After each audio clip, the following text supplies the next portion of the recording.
What's up, everybody? This is Time to Wrestle with Suplexus. I'm Suplexus, and today I'm gonna review Elimination Chamber 2025 live from the Rogers Stadium, formerly known as Skydome, in Toronto, Canada. So, this show was full of some surprises, a big twist, which we will discuss in a moment, and then a mixed bag of wrestling to me.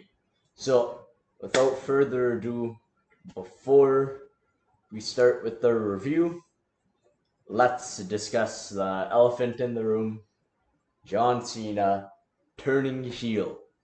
When I first saw this, I thought I was dreaming. I thought I was falling asleep. Uh, like, I couldn't believe it. John Cena, this guy who does all the expressions in the book when he's a babyface, if you watch his matches, he gives this cold stare to The Rock. The Rock does this or that stuff, this, and then does that. And John Cena kicks Cody in his American nightmares. And it's unbelievable. Now, I want to discuss this, like, brutally honest opinion, like I always give. A great heel turn. Good heel turn to me. Like, John Cena, this spices WrestleMania up for him, turning heel. This puts some unpredictability into it. He's with The Rock. A deadly alliance is formed. Like John Cena said in his 2005 rap album, he is a bad, bad man. So, I like that, but there are a couple things I want to discuss about it. First thing, Travis Scott was out there. So, I know that he sings the Raw theme song. He's doing the WrestleMania 41 theme song. Like, they're trying to push him, but he did not have to be out there for this heel. He could have come out and done his thing earlier in the show. So I wish he wasn't out there. And for that matter as well, this is probably going to be unpopular. I like him looking at The Rock whipping him with the belt, but I wish, because the Cena heel turn is like the Bigfoot, it's like the Loch Ness Monster, it's like one of the biggest conspiracy theories for WWE. People have tried to find proof of John Cena's heel turn for years on the internet. Oh, look at this. He turned his heel once. I'm turning my heel. You can't see it because my camera isn't low enough. So they've tried to find all this proof, and then it happened. Great. My thing is, I think they should have saved this, my second thing, for WrestleMania 41. Because was it entertaining? Yes. Does it give me something to talk about? Yes. Does it give me something to get excited over? Yes, it does. But I'm just gonna paint a picture real quick. Imagine we're at WrestleMania 41 and The Rock, or not The Rock, so John Cena is challenging Cody Rhodes. The ref goes out, and then The Rock passes John Cena a chair, and John Cena destroys him and cheats to win the title, turning heel at WrestleMania. That sounds better to me.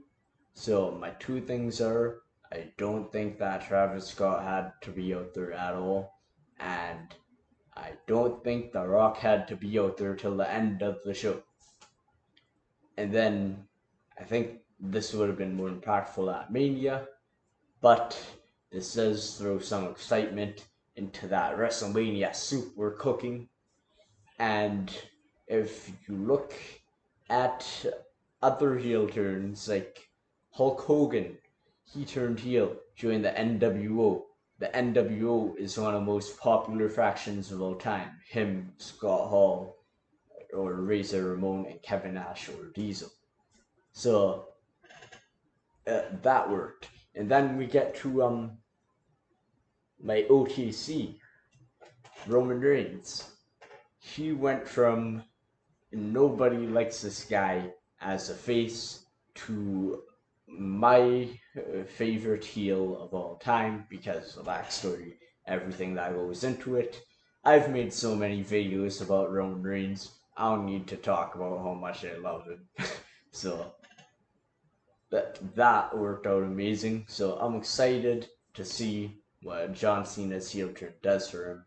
So now that out of the way, let's get on with the show. We start off with the women's Elimination Chamber match. I thought that Liv and Bianca were going to start it, and then Bianca came out third to last, went in her pod. Liv came out, Naomi came out. I was confused. I was like, okay, Bianca and Liv seems like the better starting pair, but let's see. I'll see what they do. Jade's music hits. She comes out and she destroys Naomi. It is very clear that Naomi was the attacker, was involved in the attack. I'll touch on that in a little bit. I don't think she was the only one involved. So Jade takes her out, and the whole story of the match, the core of the match, is Bianca Belair, because she is in her Elimination Chamber pod and she is having a breakdown over what just happened. Her former tag team partner brutalizing and hospitalizing her new tag team partner all of a sudden. So she's just having a breakdown, and this was really a story of with all the things that happened.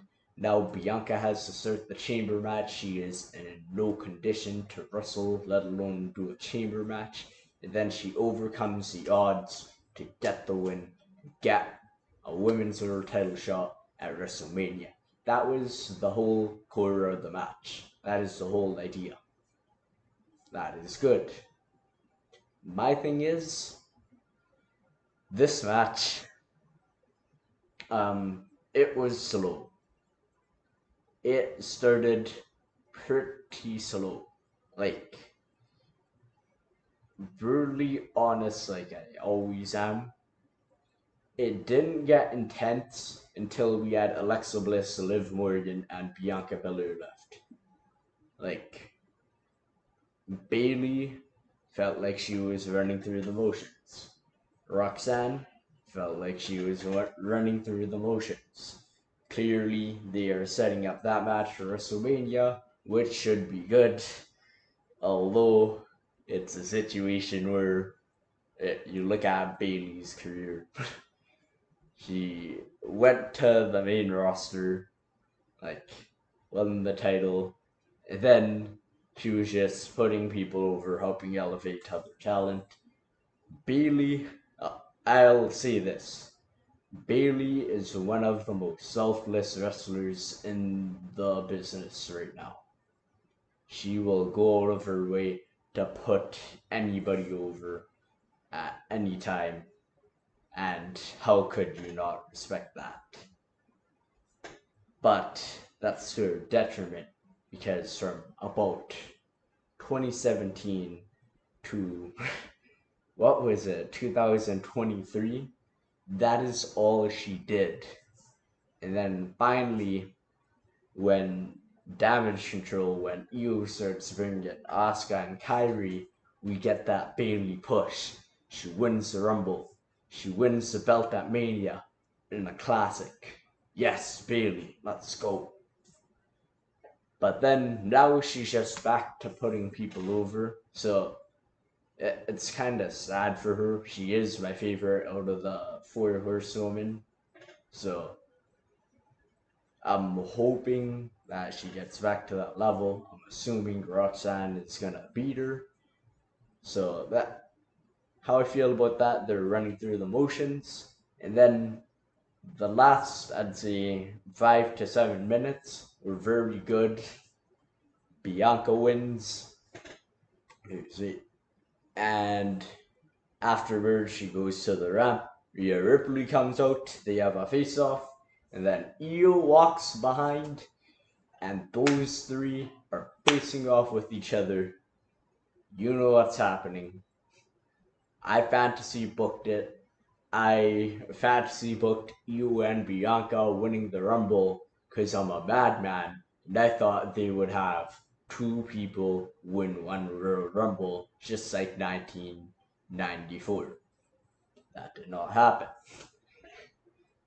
Which would be wild if that happened. So, what I think is going to happen, Io, she is going to get screwed out of that match with Rhea Ripley. I don't know how, but it's going to be similar to the Liv Morgan situation in the qualifying match where, like, Rhea hit Liv and then she lost her opportunity. Something similar is going to happen. We're going to end up with a triple threat. A variety of ways that could go. You could have Bianca win, continue her undefeated streak at Mania. You could have Io win after overcoming all the odds and all the shortcomings.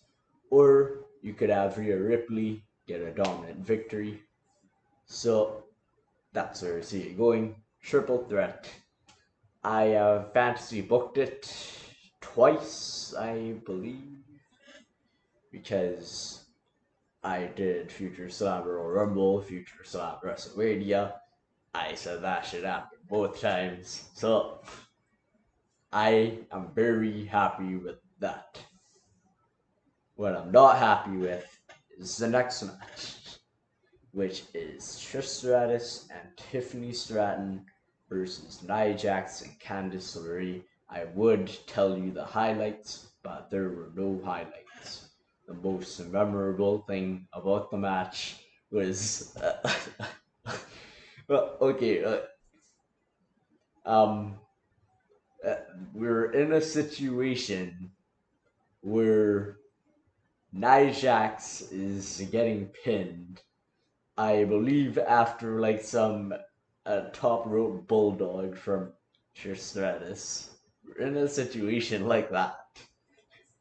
Candice LeRae gets in. Normally, when a pinfall is happening, you break it up by like stomping on your opponent, axe handling your opponent, elbow dropping your opponent. What does she do? She goes for a springboard moonsault. And the funniest thing, not even the saddest thing, okay? This goes for Candice LeRae in general. I was at TakeOver Toronto 2019 when she tore the house down with Io Shirai, now Io Sky. She has so much potential, and then you get to this match, she's in a stadium, all the lights are shining on her. And the best move she does is to break up a pinfall, which doesn't even work because she hits Nia accidentally. What have they done? Please let her go out there and wrestle like we know she could. What's going on? So that's how I feel about this situation. Nothing happened with Charlotte. Please, WWE, please have Tiffany beat Charlotte. I cannot stand another boring Charlotte championship reign. I can't. No, I doubt anyone there is listening, but I just hope that Tiffany wins. I hope Charlotte does the right thing and puts her over at WrestleMania. So we go from that match, my least favorite of the night, to my match of the night. Kevin Owens, Sami Zayn, unsanctioned match. boom, I don't have to say anything. Yeah, like when you hear those three things, Kevin Owens, Sami Zayn, unsanctioned match, you know it's going to be a banger. This was, and we gotta start talking about how Kevin Owens has started off this year. Royal Rumble match of the night with Cody Rhodes in that ladder match. Like, this was emotionally brutal, this ladder match. Kevin got Alabama slammed through a ladder, and Cody held the title above him, the whole heavy as of a crown. That thing. They tell that story.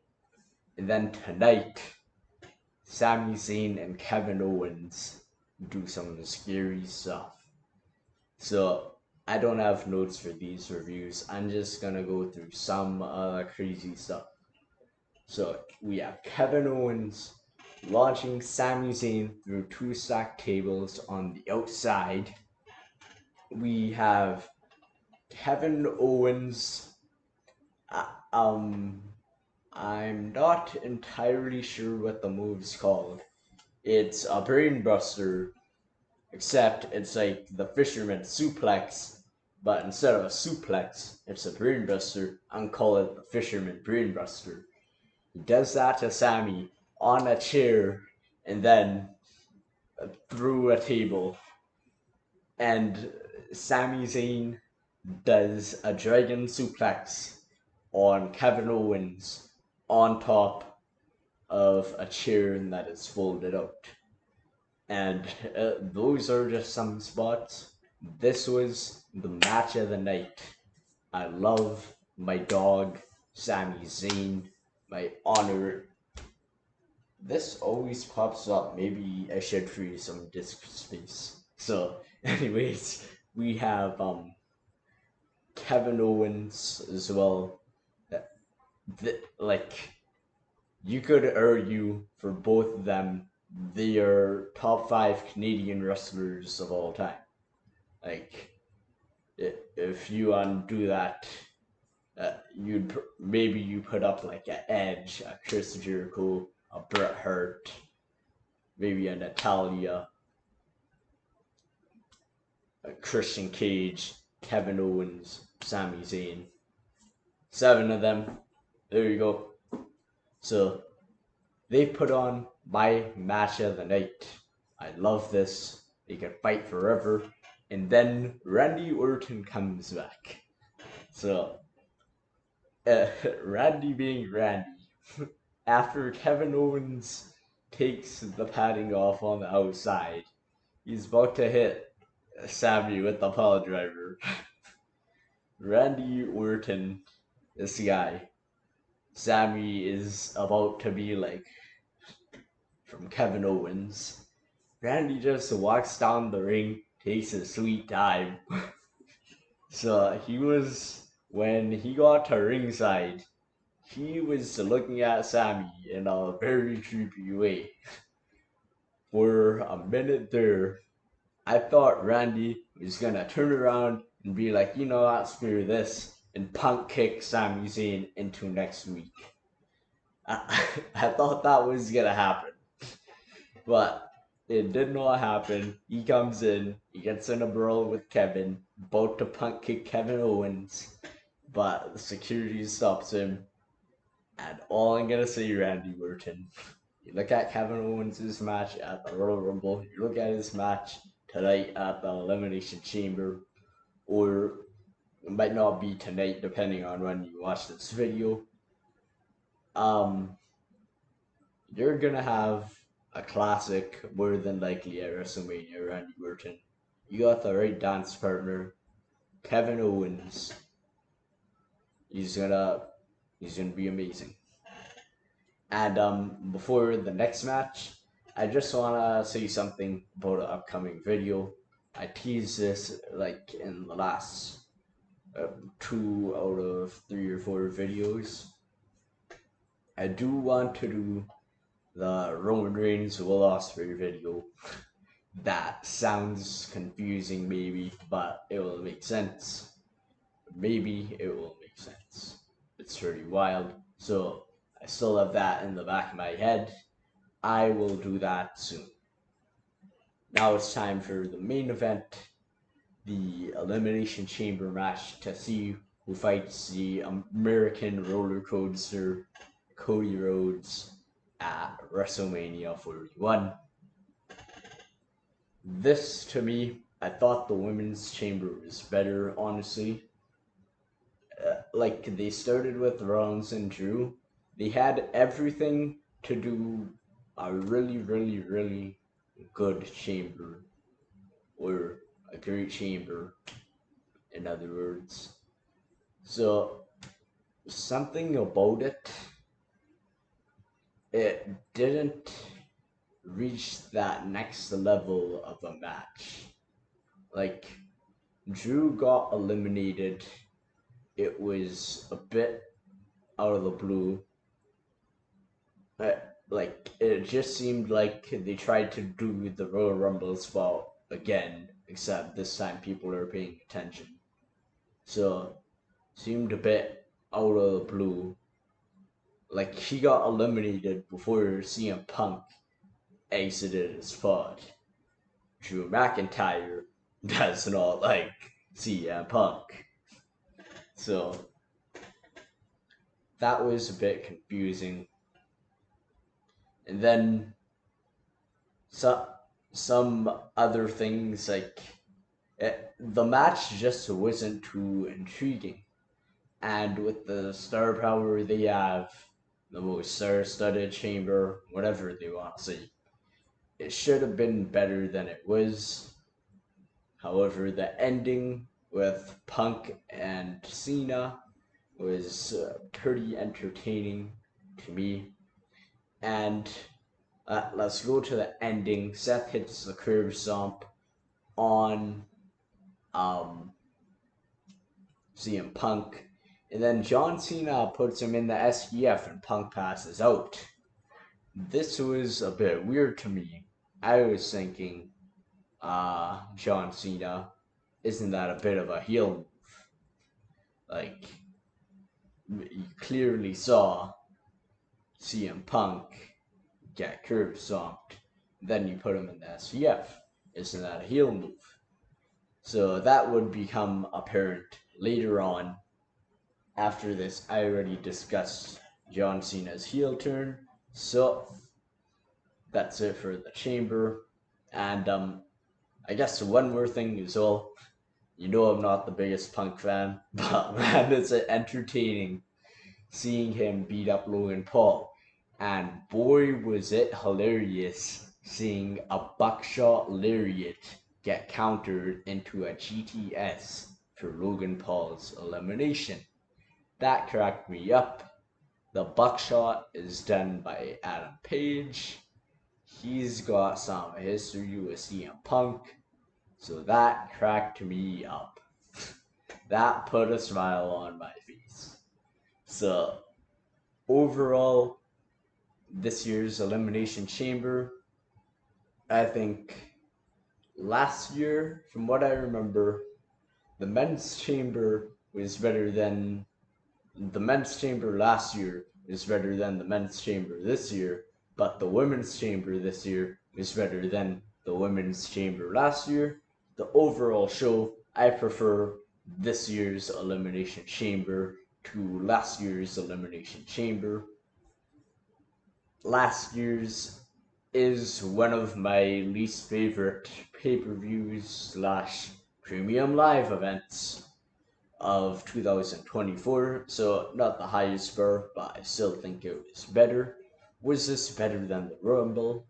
I would say no, it was not. It did have more story advancement, that is one spot. It is better than the Rumble. Overall, I prefer Royal Rumble. This show, to me, it had its low, it had its lows in some slow pacing in both Elimination Chamber matches and the tag team match, but the highs were high. John Cena turning heel, Sami Zayn and Kevin Owens sealing the show, the end of both chamber matches, Jade returning, Randy Orton being a snake, all that is good. So overall, I give this show a B grade. The Rumble was a B plus. This is a B. The next video I do, I'm not sure what it will be. It could be that wacky Will Ospreay, Roman Reigns Future Slam video. It might be WrestleMania predictions. This won't be a video. I can't confirm it will be a video, will or won't, but I have developed in this thing I call a brain a fantasy booking for the Women's World Championship on Raw for the next year until WrestleMania 42. So that could be a potential video as well.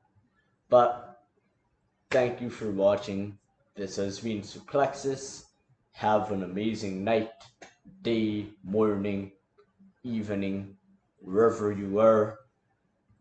I appreciate you sticking around until the end. Please feel free to share your thoughts in the description. Let me know if I'm crazy for thinking that this heel turn should have happened at WrestleMania 41 instead of tonight. Have a good one.